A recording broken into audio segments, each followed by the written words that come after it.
Hello, hi Amber. All right, so I'm gonna go a little quick. So we're gonna have Dr. Weissman talk next about UTIs there.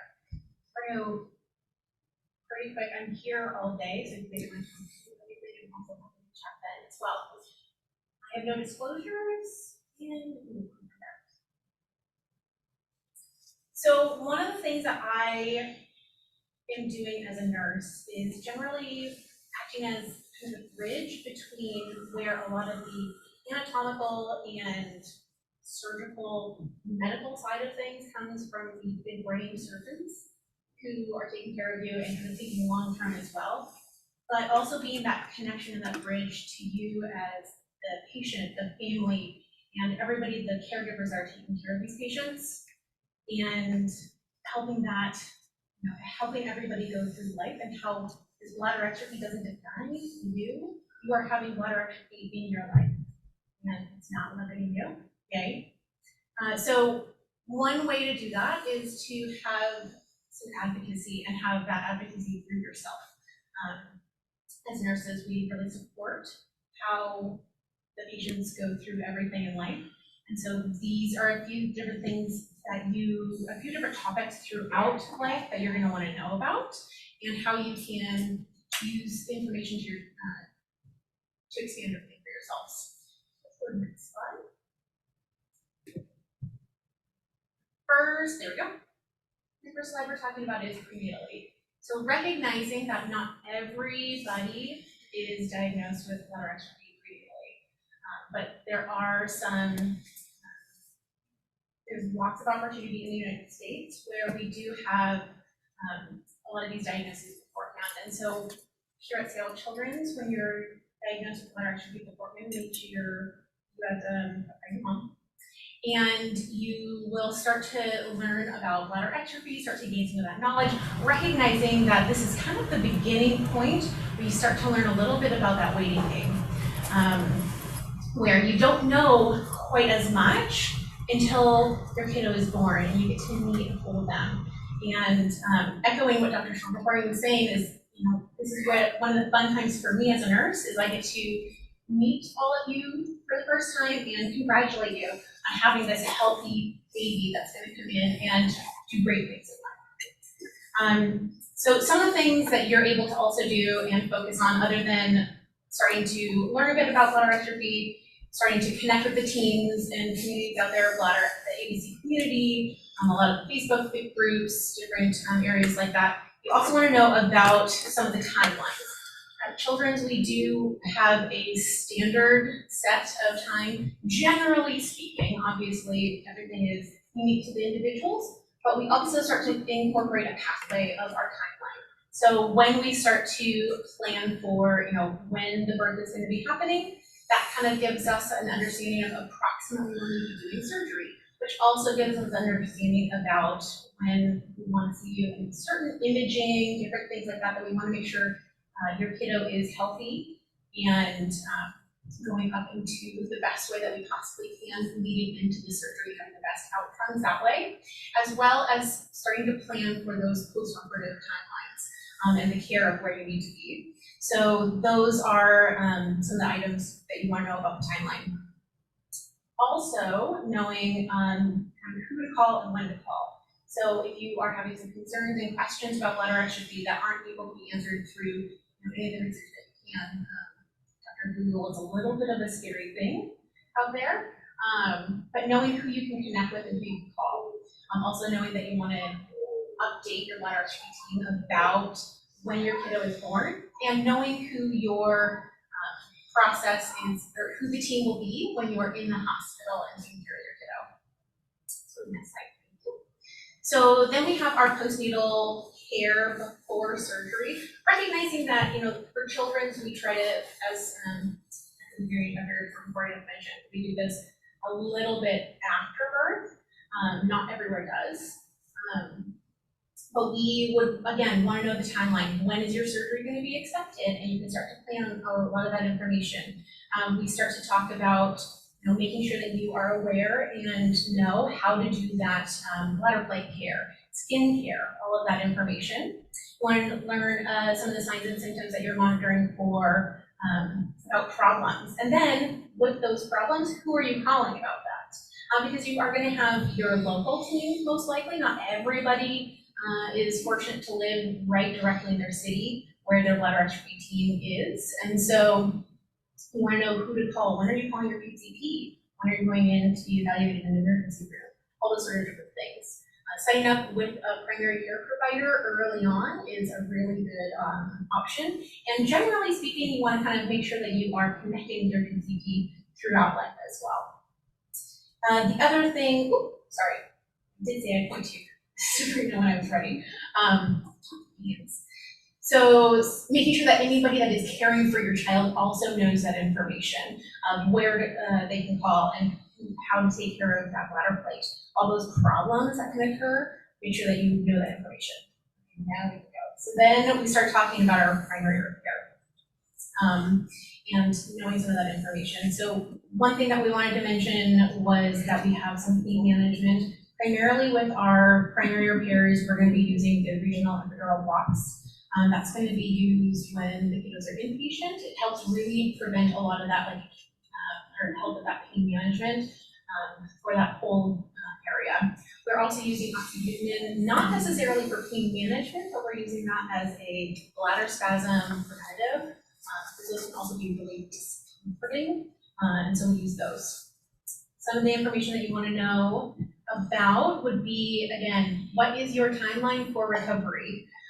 What are the, all the different new things? Kids are going to be at home in a cast for a lot of these cases. You want to know how to take care of that information, how to take care of the new wounds, new catheters that are going in place, and knowing a lot of the ways to take care of your kiddo when they're recovering.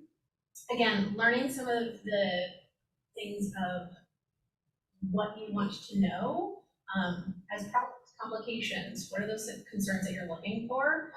And knowing that you need to call for some of those certain circumstances.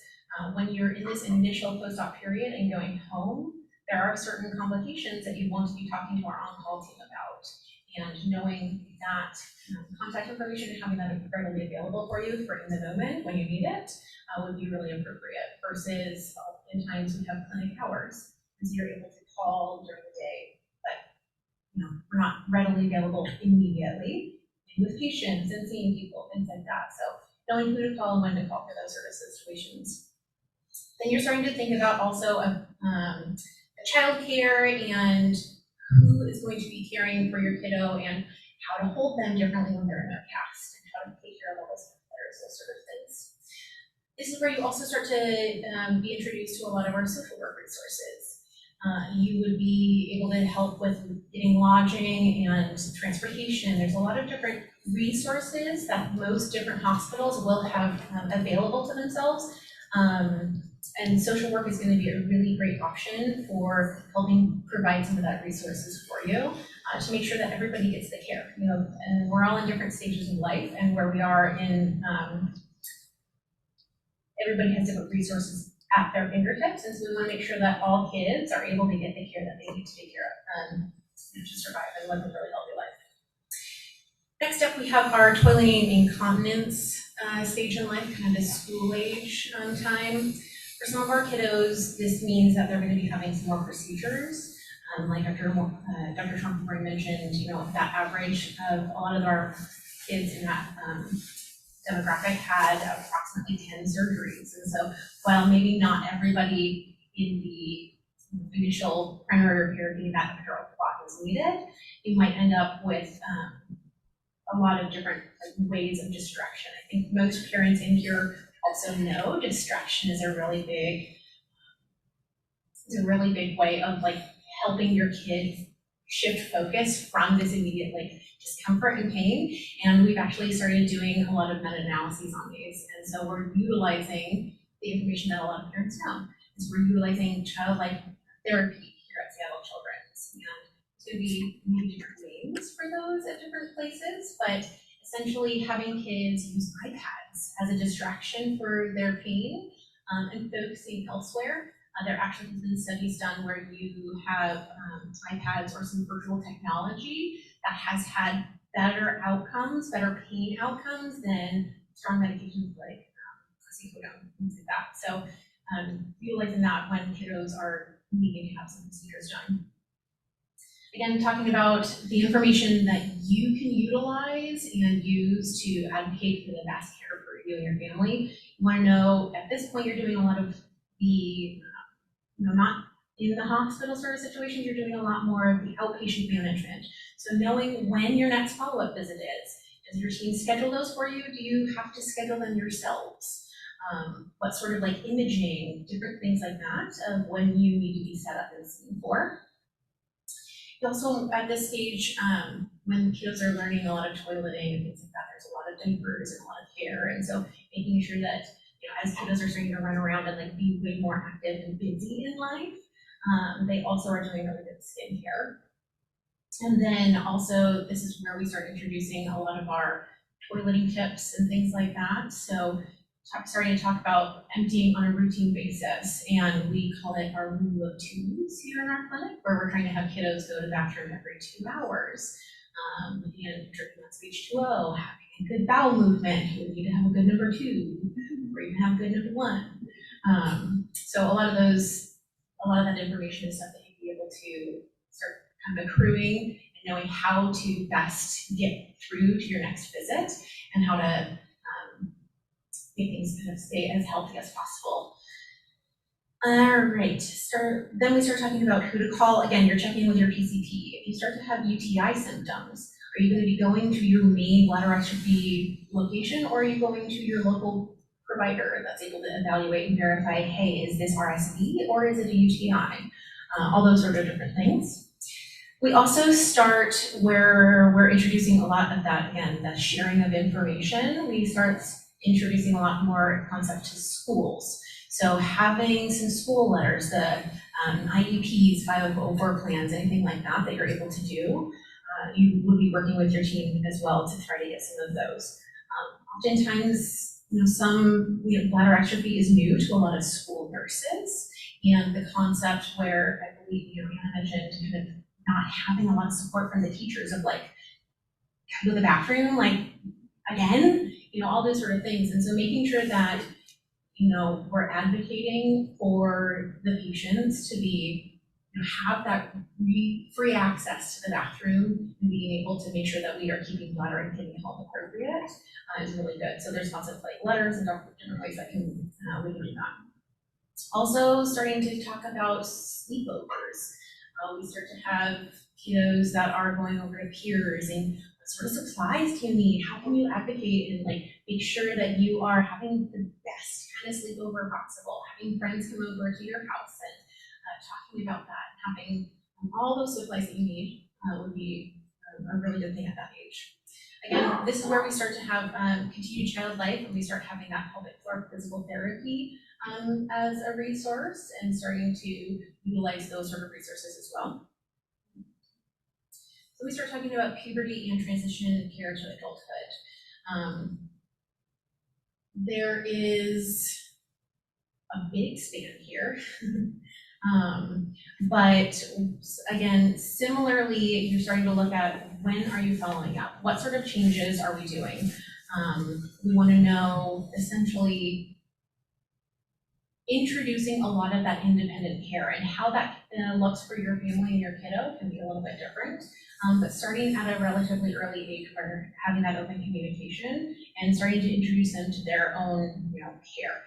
If they are catheterizing, you're starting to have them maybe gather supplies first. You're starting to have them do some of the catheterizing process themselves and promoting them to have that independence.